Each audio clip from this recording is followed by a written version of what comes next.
কোটা সংস্কার আন্দোলন ঘিরে তাণ্ডব চালানো হয় সাভারের সরকারি বেসরকারি বেশ কিছু প্রতিষ্ঠানে। হামলা, আগুন, ভাঙচুরের পাশাপাশি লুটপাটও চালায় দুর্বৃত্তরা।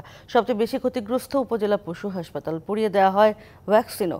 এসব ধ্বংসযজ্ঞে সব মিলিয়ে কয়েকশো কোটি টাকা ক্ষয়ক্ষতির দাবি উপজেলা প্রশাসনের। সহিংসতায় ধ্বংসস্তূপে পরিণত সাভার উপজেলা পশু হাসপাতাল। কোটা সংস্কার আন্দোলনের মধ্যে ১৯ জুলাই রাতে হামলার পাশাপাশি পুড়িয়ে দেয়া হয় গাড়ি, ভ্যাকসিন, কাগজপত্র। শুধু তাই নয়, ফ্যান, এসি, ফ্রিজ সহ অনেক মালামাল লুট করে নিয়ে যায় দুর্বৃত্তরা। পরদিন কার্যালয়ে গিয়ে মারধরের শিকার হন এই হাসপাতালের কর্মকর্তা কর্মচারীরা। আমাদের ভ্যাকসিনগুলি ফ্রিজ সব ভ্যাকসিন নিয়ে গেছে, কিছু ফেলে রেখে গেছে। রোগীদের যেটা আমরা লিখে দিই ওষুধটা, এই পেটটা পর্যন্ত নিয়ে গেছে, পুরাই দিচ্ছে। এছাড়া ভাঙচুর করা হয় পুলিশ বক্স, ডিবি অফিস ভবন ও গাড়ি।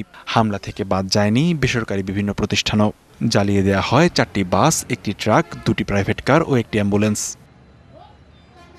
সব ভেঙে চুরমার করে ফেলছে আর কি।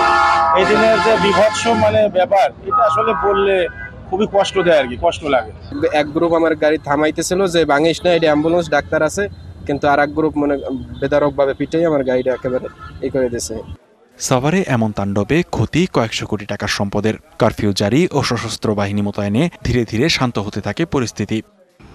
নৈরাজ্যকারীরা এখানে ফুটওভার ব্রিজগুলো ভেঙে ফেলেছে। 250-টিরও বেশি ডিজাইন অপশন নিয়ে ওয়ালটন স্মার্ট ফ্রিজ, বোঝে আপনার প্রয়োজন। রোড ডিভাইডার ধ্বংস করেছে। ঢাকা রিচা মহাসড়কের দুই পাশের অবস্থিত যে সরকারি বেসরকারি প্রতিষ্ঠানগুলো আছে সেগুলোতে ব্যাপক ভাঙচুর চালিয়েছে। সাভারে প্রায় 500 কোটি টাকারও বেশি সরকারি বেসরকারি সম্পদের ক্ষয়ক্ষতি হয়েছে। মনে করেন সাভারে বিভিন্ন স্থাপনা টার্গেট করে একবার ম্যাসাকার করে। এইখানে তো আমরা যা দেখলাম, কোন আমরা শিক্ষার্থী আমরা দেখি না।